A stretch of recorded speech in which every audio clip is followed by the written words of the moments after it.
Sandano Chengri, Ruhito Gotiri Pangati Narawai Opera, Hastini Manik Shahasar, Taylor Duo, Kaimata Penny.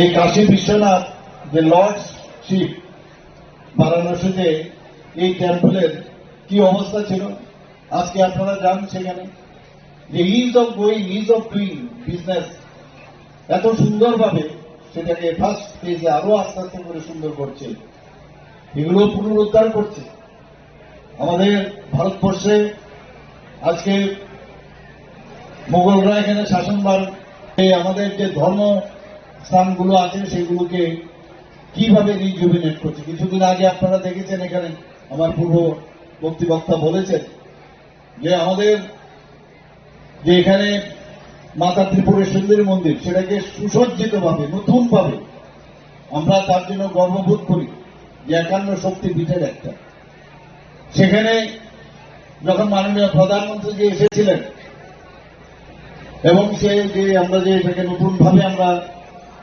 সেটাকে আমরা rebuild করেছি extension করেছি উনি আমাকে জিজ্ঞেস করছিলেন যে এখানে ফুটবল কত মানুষ আসে পুণ্যার্থীরা আমার কাছে তখন যা খবর ছিল আমি বললাম যে প্রতিদিন প্রায় 3 থেকে 3.5 লোক পুণ্যার্থীরা মাতা ত্রিপুরা সুন্দরী মন্দিরে আসে থেকে 13 লাখের মতো লোক এখানে আসে তো আমি ওনাকে বললাম এখন আপনি যেহেতু এসছেন আমি নিশ্চিত যে আগামী দিন এই ত্রিপুরা সুন্দরী মন্দিরে ফুটফল আরো বাড়বে এবং যেমন বলা তাই হয়েছে এবং উনিও জানতেন সারা ভারতবর্ষ তথা সারা পৃথিবীর মধ্যে এই মাতা ত্রিপুরা সুন্দরী সম্পর্কে কিন্তু জেনে গেল মানুষ কারণ উনি যেখানে যান সেটাও কিন্তু আমাদের জন্য একটা বিরাট একটা বলা যায় যে কোথায় কি আছে সেই বিষয়টা জানা যায় তো আমরা এখন যে আমার কাছে যা খবর আছে প্রচুর পুণ্যার্থী সেখানে এখানে আসছে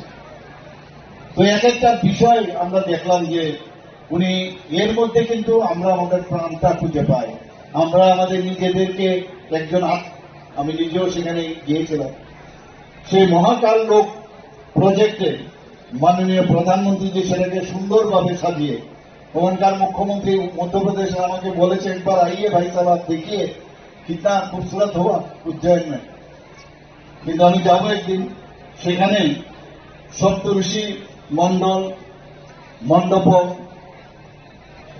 ত্রিপুরেশ্বরা বধ এবং নারঘাট এগুলো আমরা অনেকেই জানি না কিন্তু এগুলোকে খুঁজে খুঁজে বের করে সেটাকে সুন্দরভাবে মানুষের কাছে নিয়ে যাওয়া এইগুলো মাননীয় প্রধানমন্ত্রী করছেন শুধু তাই নয় সেখানে story of birth of Ganesh ঠাকুরের যে জন্ম সেই উজ্জয়নের সেই মহাকাল লোকে যে টেম্পল সেখানে সেই বিষয়েও সেখানে উনি সেগুলোকে বের করার চেষ্টা করছেন আমাদের জানানোর জন্য চেষ্টা করছেন আমরাও সেগুলো জানি না আজকে রাম মন্দির নিয়ে আপনারা ভাবুন যে রাম মন্দিরে 500 বছর এই রামলালা একটা টেন্টের মধ্যে থাকতো কত লোক এই রামলালাকে প্রতিষ্ঠিত করার জন্য তার স্থায়ী ঘর তৈরি করার জন্য কত চেষ্টা কত মানুষ শহীদ হয়েছে সেই জায়গায়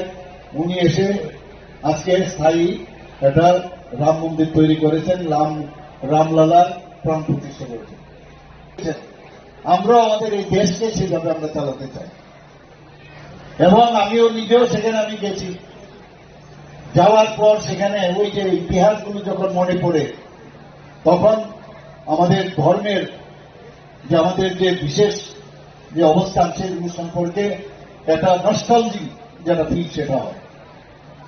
আজকে গতকালেই আমাদের বিবেকানন্দজির, স্বামী বিবেকানন্দজির 163তম জন্মবার্ষিকী আমরা পালন করেছি। খুব অল্প বয়সে উনি মারা গেছেন। আজকে ইন্টারনেট, কথায় কথায় আমরা ইন্টারনেটে এত সুন্দরভাবে আমরা ব্যবহার করতে পারি। আমাদের যে রোডওয়ে, ন্যাশনাল যে রোড এখন তৈরি হয়েছে, এখানে 6টা, প্রায় কাজের শেষের পথে, আরো 4টা ইন প্রিন্সিপাল লাগিয়ে হয়েছে। শুধু তাই নয়, এয়ারওয়েজ এত সুন্দরভাবে এয়ারপোর্ট হয়েছে। তো যেখানে শান্তি থাকবে সেখানেই আপনার ডেভেলপমেন্ট হবে। ত্রিপুরাতেও আমরা চেষ্টা করছি, 28টা রাজ্যের মধ্যে আমরা নিচের দিক থেকে 3rd পজিশন এখন ল অ্যান্ড অর্ডার সিচুয়েশন। তো শান্তি রাখতে হবে কেন? ত্রিপুরা একমাত্র রাজ্য, আপনারা দেখেছেন এর আগে যে টেররিস্ট গ্রুপগুলো ছিল, কি অবস্থা ছিল। অপহরণ বাণিজ্য একটা এখানে প্র্যাকটিস হয়ে গিয়েছিল। সেই জায়গায় যাদের সময় এগুলোর সৃষ্টি হয়েছে, আমরা সবাই জানি কাদের সময় সৃষ্টি হয়েছে। আগের সরকারের, আমাদের সরকার এসে মাননীয় প্রধানমন্ত্রীর নেতৃত্বে, মাননীয় হোম মিনিস্টার নেতৃত্বে আমাদের সরকারের মাধ্যমে আজকে তাদেরকে মূল স্রোতে আমরা নিয়ে এসেছি। এই ধরনের প্রচুর যে কাজগুলো ওনারা করেছেন, আমরা সেইগুলোকে এখন ঠিকঠাক করছি না। বন্ধুগণ, মাননীয় প্রধানমন্ত্রী জনজাতিদের উন্নয়ন ছাড়া বারবার বলছেন জনজাতিদের উন্নয়ন আমাদের কাছে প্রায়োরিটি। ত্রিপুরা রাজ্যে 2019 থেকে 2024 পর্যন্ত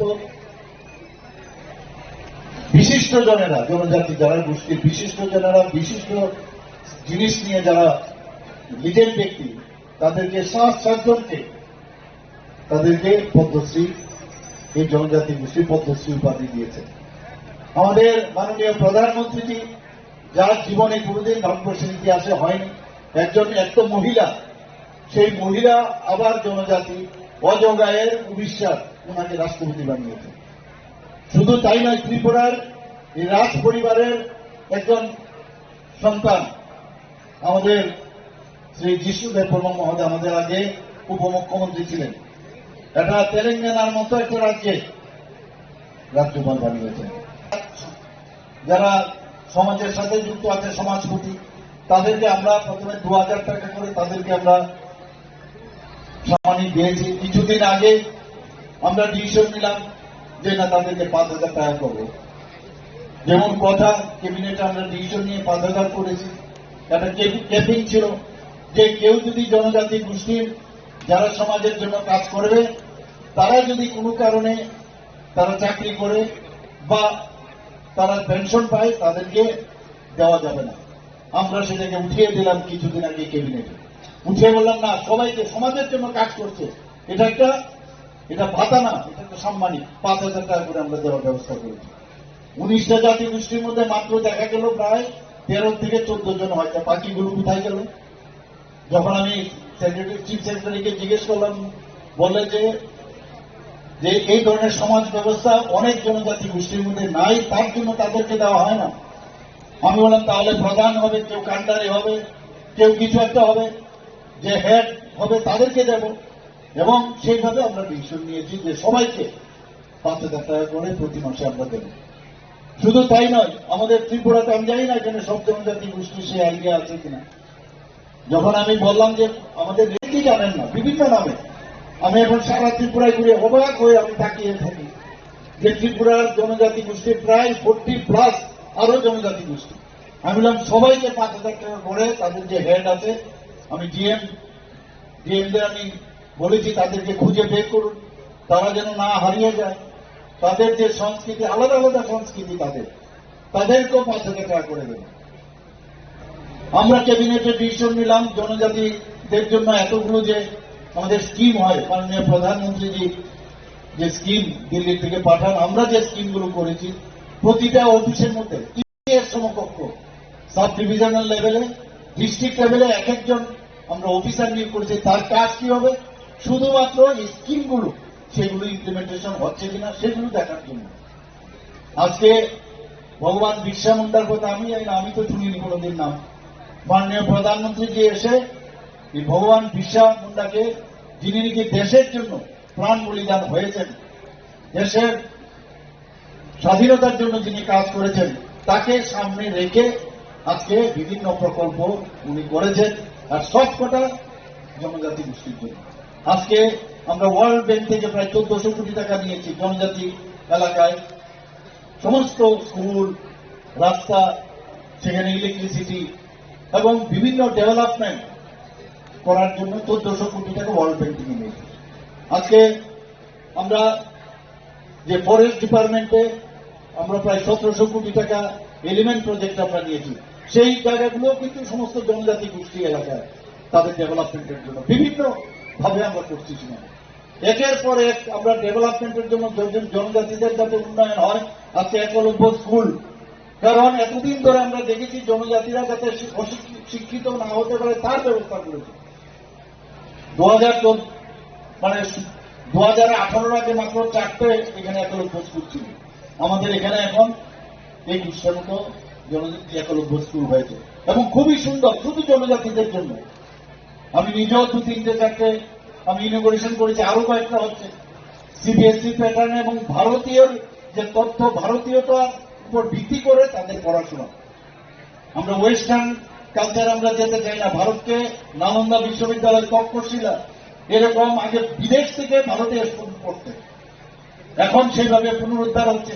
এই নালন্দা বিশ্ববিদ্যালয়কে আবার নতুন ভাবে মাননীয় প্রধানমন্ত্রীজি আবার নতুন ভাবে সাজিয়েছে।